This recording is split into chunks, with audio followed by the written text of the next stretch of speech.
The Smartest Giant in Town by Julia Donaldson and Axel Scheffler. Lovely pictures. Oh! Look at this.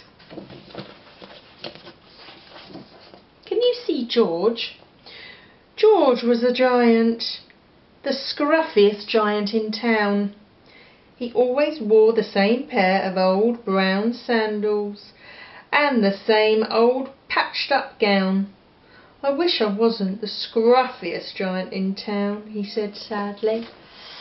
Let's see, can you see it better here? Now. Ooh! One day George noticed a new shop. It was full of smart clothes. So he bought a smart shirt, a pair of trousers, a smart belt, a smart stripy tie, some smart socks with diamonds up the sides, and a pair of smart shiny shoes. Now I'm the smartest giant in town, he said proudly.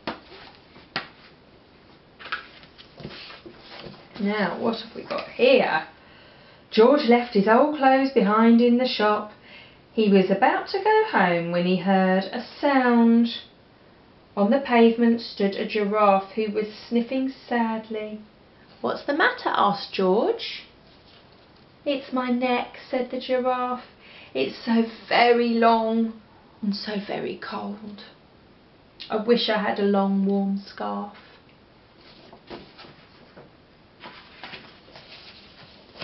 "Cheer up," said George, and he took off his smart stripy tie. "It didn't match my socks anyway," he said, as he wound it round and round the giraffe's neck. It made a wonderful scarf. "Thank you," said the giraffe. As George strode toward home, he sang to himself, "My tie is a scarf for a cold giraffe, but look me up and down, I'm the smartest giant in town." George came to a river. On a boat stood a goat, who was bleating loudly. "What's the matter?" asked George. "It's my sail," said the goat. "It blew away in a storm. I wish I had a strong new sail for my boat." "Cheer up," said George, and he took off his new white shirt. "It kept coming untucked anyway," he said, as he tied it to the mast of the goat's boat. It made a magnificent sail. "Thank you," said the goat. George strode on, singing to himself. "My tie is a scarf for a cold giraffe, my shirt's on a boat as a sail for a goat, but look me up and down, I'm the smartest giant in town." Well, what on earth do you think happens next? Whoa! George came to a tiny ruined house. Beside the house stood a white mouse with lots of baby mice. They were all squeaking. "What's the matter?" asked George. It's our house," squeaked the mother mouse. "It burned down and now we have nowhere to live. I wish we had a nice new house." What do you think George will do? "Cheer up," said George, and took off one of his shiny shoes. "It was giving me blisters anyway," he said, as the mouse and her babies scrambled inside the shoe. It made a perfect home for them. "Thank you," they squeaked. George had to hop along the road now, but he didn't mind. As he hopped, he sang to himself, My tie is a scarf for a cold giraffe. My shirt's on a boat as a sail for a goat. My shoe is a house for a little white mouse. But look me up and down, I'm the smartest giant in town. George came to a campsite. Beside a tent stood a fox who was crying. "What's the matter?" asked George. "It's my sleeping bag," said the fox. "I dropped it in a puddle. Oh, I wish I had a warm, dry sleeping bag." What do you think George does? "Cheer up," said George, and he took off one of his socks with diamonds up the side. "It was tickling my toes anyway," he said. As the fox snuggled into it, it made a very fine sleeping bag. "Thank you," said the fox. George hopped on, singing to himself. My tie is a scarf for a cold giraffe. My shirt's on a boat as a sail for a goat. My shoe is a house for a little white mouse. One of my socks is a bed for a fox. But look me up and down, I'm the smartest giant in town. Wow. George came to a big squelchy bog. Ugh. Beside the bog stood a dog who was howling. "What's the matter?" asked George. "It's this bog," said the dog. "I need to get across, but I keep getting stuck in the mud. I wish there was a safe, dry path."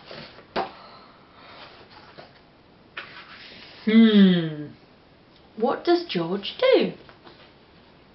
"Cheer up," said George, and he took off his smart new belt. "It was squashing my tummy anyway," he said, as he laid it down over the bog. "It made an excellent path." "Thank you," said the dog. The wind started to blow, but George didn't mind. He hopped on, singing to himself. My tie is a scarf for a cold giraffe. My shirt's on a boat as a sail for a goat.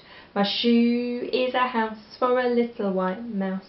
One of my socks is a bed for a fox. My belt helped a dog who was crossing a bog. But